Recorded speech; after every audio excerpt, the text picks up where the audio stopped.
The live TV, सच सबसे आगे। राहत इंदौरी साहब ने क्या शेर पढ़ा था कि लगेगी आग तो आएंगे कई घर जद में, लगेगी आग तो आएंगे कई घर जद में, यहाँ सिर्फ हमारा मकान थोड़ी है। और अब कई बार ऐसा होता है कि ये शेर लागू हो जाता है अनभक्तों के ऊपर, अनभक्तों के सामने, और साथ में ये शेर सच साबित हो जाता है।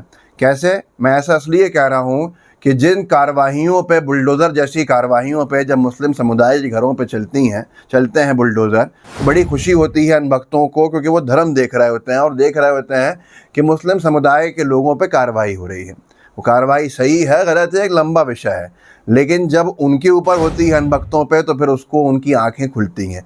ऐसे ही जो अनभक्त बुलडोज़र की कार्रवाई पे खुश होते थे, योगी सरकार में जो बुलडोज़र कार्रवाई होती थी मुस्लिम समुदाय के लोगों के घरों पे, अब जब उनके घरों को तोड़ा जा रहा है तो उनको समझ में आ रहा है कि अनभक्ति जो है वो बड़ी बुरी चीज़ है।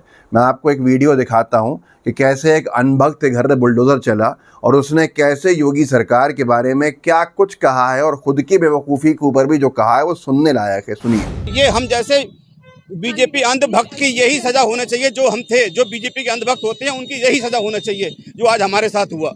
इससे आंखें खुलेंगी हमारी और हमारे अंदर से जो अंधभक्ति निकलेगी। बेवजह तोड़ दिया है। मेरा मकान बीडी अप्रूव्ड है, मेरा होटल भी बीडी अप्रूव्ड है, और गलत फहमी मेरा मकान तोड़ दिया इन्होंने।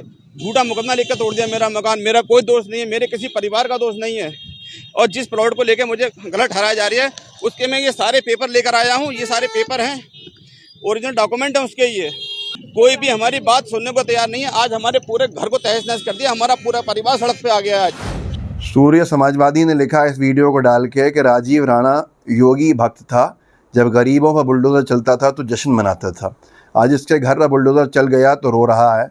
मुझको राणा जी माफ़ करना, गलती योगी से हो गई, सबका नंबर आएगा। और बड़ा अजीब मामला है। एक उज्जैन की घटना के बारे में बताऊंगा, आपको हैरानी होगी कैसे एक ही अपराध में अलग अलग धर्म के दो आरोपी, और एक धर्म के व्यक्ति के ऊपर बुलडोज़र चला और दूसरे व्यक्ति को अभी छोड़ा हुआ है, उसके घर को कुछ नहीं किया गया है। खैर वो इसके बाद लेंगे, लेकिन पहले आप देखिए कैसे परिभाषाएं बदलती हैं। ये तो एक अनभक्त की दास्तान हो गई कि कैसे वो खुश होता था जिस चीज़ को लेकर के, अच्छा है इनके घरों में बुलडोज़र चल रहा है। अब जब उसके घर में बुलडोज़र चला तो उसको खुद दर दर भटकना पड़ा, और वो जो कह रहा है वो हर एक अनभक्त को जानना चाहिए। वो चाहता भी है कि हर अनभक्त जाने कि क्या है मेरी अनभक्ति का आखिरी का अंजाम, कि मेरे घर पे बुलडोज़र चला दिया गया बिना कुछ बताए। और तो ये भी कह रहा है मेरे पास पेपर हैं, पूरे कागजात हैं, इसके बावजूद बताने का कोई मुँह ही नहीं खोल रहा है कि मेरे घर में बुलडोज़र क्यों चला है। और जो मैं कह रहा था कि कैसे आप परिभाषाएं बदलते हुए देखते हैं, इसके बाद आप सुनिएगा कि उज्जैन में क्या हुआ है, कैसे अलग अलग तरह की कार्रवाई है एक ही अपराध में। लेकिन ये बड़ा ज़बरदस्त है कि भारतीय जनता पार्टी की सरकारों में गोदी मीडिया का क्या हाल हुआ है। एक ही तरह की चीज़ पर जब बुलडोज़र चलता है योगी सरकार में उत्तर प्रदेश में, तो वो बुलडोज़र न्याय होता है, और अगर बुलडोज़र चलता है ममता बनर्जी के पश्चिम बंगाल में तो वही बुलडोज़र हिंदू धर्म के ऊपर हमला हो जाता है। ये हाल हो गया है आज गोदी मीडिया पे। आप ज़रा इस तस्वीर को देखिए। अब ये जो दो तस्वीरें हैं, इसमें एक ही चैनल की दो तरह की रिपोर्टिंग है। आप पहले ट्वीट को पढ़िए, जब बुलडोज़र चला है कहाँ पर, उत्तर प्रदेश में, तो साफ लिखा हुआ है कि देश हित, फिरोज़ का घर, बाबा के 5 बुलडोज़र, अलवर में ढह हिस्ट्री शीटर का घर। अब आप आगे एक और दूसरा कोलाज में जो फोटो लगा है वो देखिए, देश हित, सेम टू सेम बुलेटिन है। दीदी का बुलडोज़र, मतलब ममता बनर्जी का, दीदी का बुलडोज़र हिंदुओं का दुश्मन, सवाल ममता राज में बुलडोज़र धर्म देखकर चलता है, सवाल। परिभाषा पूरी बदल जाएगी जब भाजपा शासित और गैर भाजपा शासित राज्यों की बात होगी, कि मीडिया के लिए जब बाबा बुलडोज़र चलाएंगे योगी जी, तो वो बुलडोज़र देश हित में है, वो बुलडोज़र न्याय है, वो बुलडोज़र सही है। और जब वही बुलडोज़र पश्चिम बंगाल में चलेगा तो वो बुलडोज़र हिंदू धर्म पे हमला हो जाता है। ये अंतर है। आज गोदी मीडिया पूछती है ना हम गोदी क्यों हैं, ये इसलिए हैं गोदी। उज्जैन का जो मामला है वो बड़ा गंभीर है, वही बुलडोज़र से जुड़ा हुआ है, और वो बुलडोज़र से जुड़ा ऐसा है कि एक आदिवासी गैंगरेप का मामला हुआ अभी कुछ दिन पहले। उसमें पकड़ा पुलिस ने आरोपियों को। आरोपियों में एक मुस्लिम धर्म का है, एक हिंदू धर्म का है, और जो मुस्लिम धर्म का आरोपी है उसका नाम इमरान है, और जो हिंदू धर्म से आरोपी है वो रवि है। दोनों दोस्त हैं। इनके ऊपर आरोप है कि इन्होंने एक आदिवासी महिला का बलात्कार किया है। अब ये दोनों दोस्तों के ऊपर गिरफ्तारी हुई, लेकिन बुलडोज़र चला इमरान के घर पे और रवि के घर पे बुलडोज़र नहीं चला है। ये मध्य प्रदेश का हाल है, और ये उस जगह का हाल है जहाँ पर से मुख्यमंत्री मध्य प्रदेश के आते हैं। उज्जैन धार्मिक नगरी है।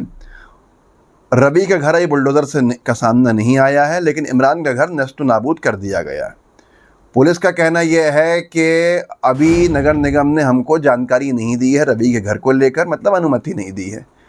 एक पल में इमरान के घर को अनुमति दे दी तोड़ने की, और रवि का घर अभी भी टूटने का इंतज़ार कर रहा है। मैं ये नहीं कह रहा है किसका घर टूटना सही है, किसका घर टूटना गलत है। मैं तो ये कहता हूँ कि भाई अदालतों को अपना काम करने दीजिए, लेकिन ये भेदभाव क्यों हो रहा है अगर कार्रवाई हो रही है।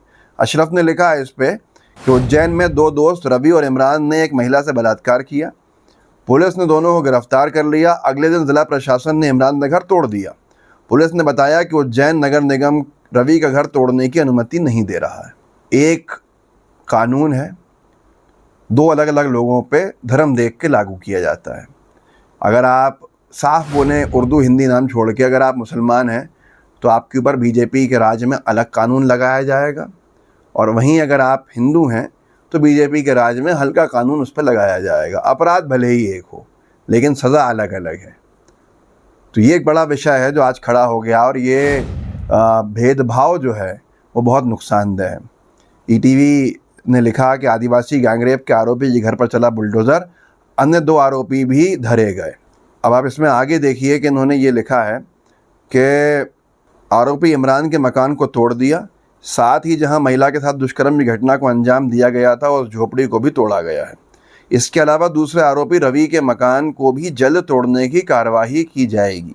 वहीं आरोपियों की मदद करने वाले अन्य दो लोगों को भी पकड़ा गया है। इतना अंतर है। नगर निगम जानकारी ही नहीं दे रहा है, मतलब म्यूनसिपालिटी जो है, म्यूनसिपल कॉरपोरेशन जो है, वो जानकारी ही नहीं दे रहा है रवि के मकान की, जिसने एक पल में इमरान के मकान की जानकारी देकर तोड़वा दिया। ईटीवी लिखता है नगर निगम से